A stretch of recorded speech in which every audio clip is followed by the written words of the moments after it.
Morning students. Today we are starting chapter number 18. The name of this chapter is Being a Responsible Citizen. एक जिम्मेदार नागरिक के बारे में कौन होते हैं जिम्मेदार नागरिक, हमारे जिम्मेदार नागरिक के तौर पे हमारी क्या ड्यूटीज़ हैं, हमें ये सारी चीज़ों के बारे में इस लेसन में हम पढ़ेंगे. So you have to open just page number 140.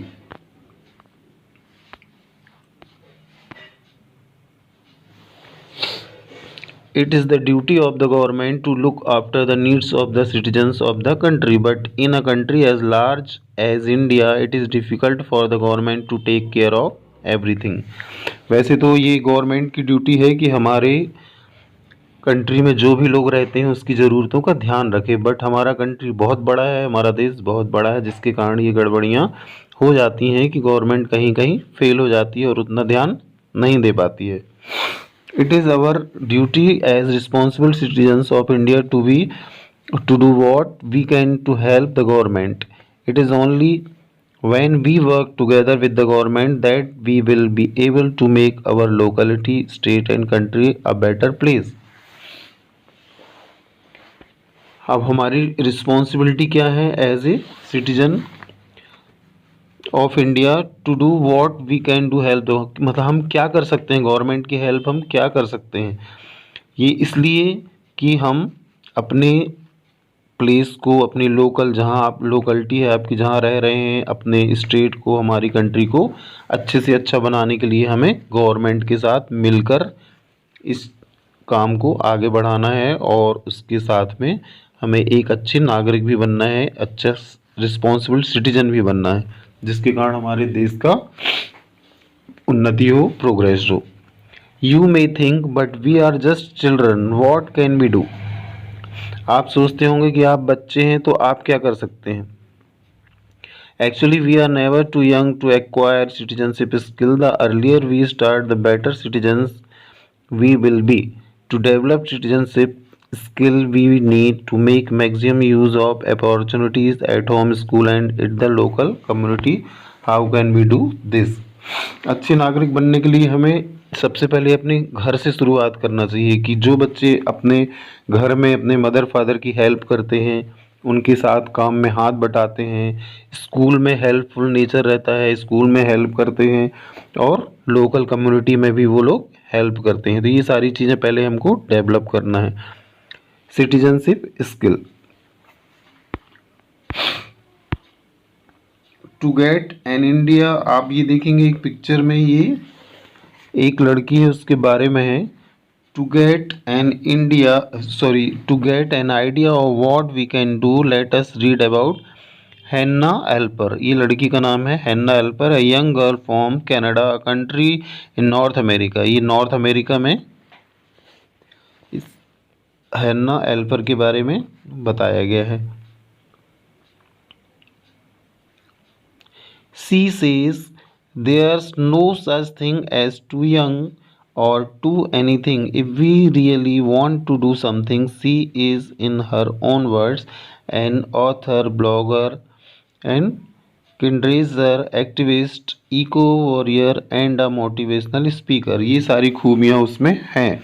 उसका कहने का मतलब ये है कि उसने अपने शब्द में ये सारी चीज़ें जो हैं उसके अंदर टैलेंट है, और उसने क्या बोला है, no such thing as too young or too anything if we are really want to do. यदि हमें कुछ करना है तो हमें उसके लिए कुछ यंग होने की ज़रूरत नहीं है, बच्चे भी ये सारी चीज़ें कर सकते हैं.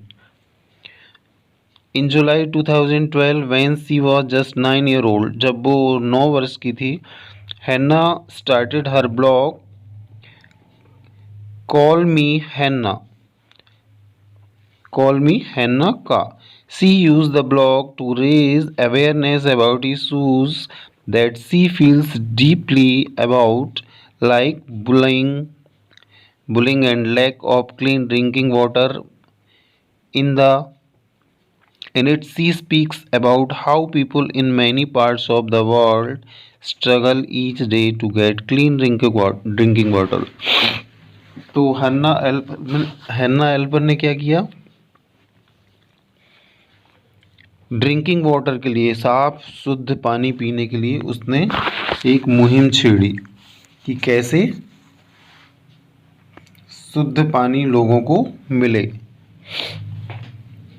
Lack of clean drinking water, हमारे पानी जो शुद्ध पानी पीने की बहुत ज़्यादा कमी आ रही, उसके बारे में वो चिंतित थी और उसके बारे में अवेयरनेस उसने फैलाई। She speaks about now people in many parts of the world struggle each day to get clean drink. उसने क्या बोला कि हमारे संसार में कुछ लोग ऐसे हैं जिनको शुद्ध पानी नहीं मिल रहा है पीने के लिए। जैसे आपने कभी कभी देखा होगा साउथ अफ्रीका साइड में, अफ्रीका में लोग इतना गंदा कीचड़ वाला पानी पीते हैं और वहाँ पे सबसे ज़्यादा स्टारवेशन है, भुखमरी सबसे ज़्यादा है। Through her blog and speeches she helps raise money for the we create change campaign that provides clean water to people who need it. उसने क्या किया, एक कैंपेन चलाया कि she helps raise money for the we create change campaign that provides clean water. मतलब उसकी ये campaign से क्या फ़ायदा हुआ, she has invented a new word kindraising. Kindraising means changing the world through acts of kindness.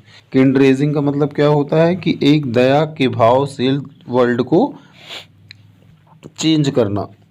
In हैन्ना's words, Kinderizing is all about acts of kindness, random, planned, or organized.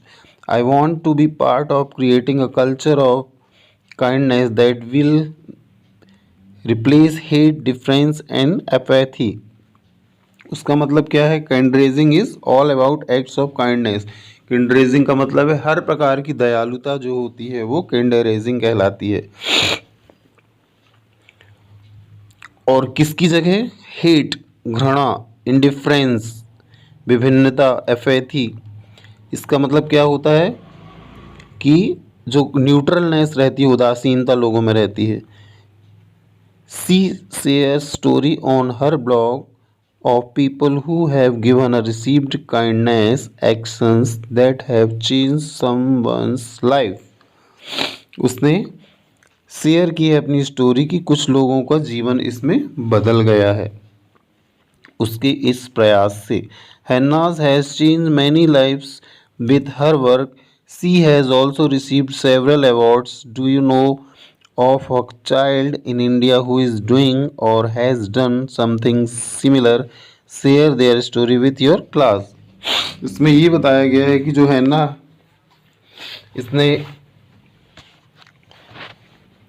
एल्पर ने जो भी काम किया है उससे रिलेटेड यदि कोई आपकी कंट्री में कोई यदि ऐसा काम कर रहा है तो आप उसकी स्टोरी को क्लास में सुनाइए। Next page. Here are some little ways in which we too can make a difference.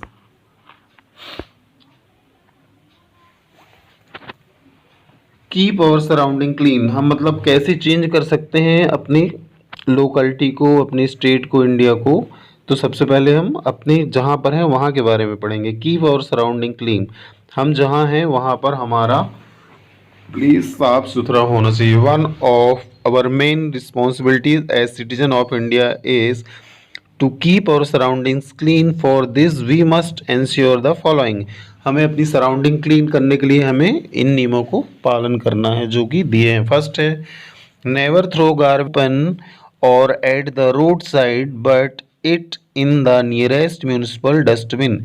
हमें कोई भी कचरा जो है वो ओपन में, खुले में नहीं फेंकना है या रोड में नहीं फेंकना है। हमको कहाँ फेंकना है, म्यूनिसिपल डस्टबिन, जो म्यूनिसिपल कॉरपोरेशन की डस्टबिन होती है। और give it to the person appointed by the municipality for the collection of garbage. या तो जो गार्बेज का कलेक्शन करते हैं, कचरा गाड़ी वगैरह आती है, उसमें डालना है। Do not litter when you are away from home. If there is no dustbin nearby, put waste wrappers and covers in your bag and dispose of them when you reach home। कभी कभी क्या होता है कि हमारी आदत है कि हमने कुछ खाया पैकेट से वहीं फेंक दिया, सोचते हैं कि क्या करना है, अपने कोई उठा लेगा। लेकिन ऐसी जगह पे जहाँ डस्टबिन नहीं रखा है तो आपको वो जो चीज़ आप खा रहे हैं या कोई भी पैकेट या चूड़ा का पैकेट या कुछ भी आप खा रहे हैं तो उसको आप वहाँ नहीं फेंकेंगे। यदि डस्टबिन नहीं है तो आप अपने बैग में रखिए और जब घर में डस्टबिन होगा तो उसमें आप निकाल कर उसको फेंक दीजिए। Do not urinate in public places. ये आपने हिंदुस्तान में, इंडिया में सबसे ज़्यादा देखा होगी, लोग कहीं पे भी टॉयलेट करने लगते हैं, यूरिनेट करने लगते हैं, तो ये सबसे बड़ी गड़बड़ी है। You may have seen people relieving themselves in public on the sides of the road, on wall, building and in park. आपने देखा होगा बिल्डिंग के किनारे खड़े हो जाएंगे, पार्क में खड़े हो जाएंगे और रोड के किनारे भी खड़े हो जाते हैं। This bad behaviour should be discouraged.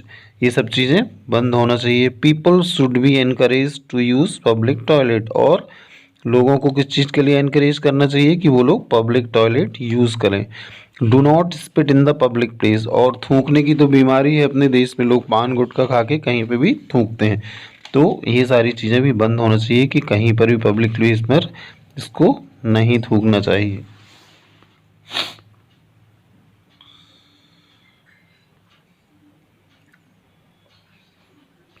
आप ये कंजर्वेशन एरिया आप देखिए, डू नॉट स्पिट हियर, ये एक सिंबल बना है, कहीं कहीं ऐसा बना होता है। नेक्स्ट पीरियड में हम पढ़ेंगे गेट इन्वॉल्व।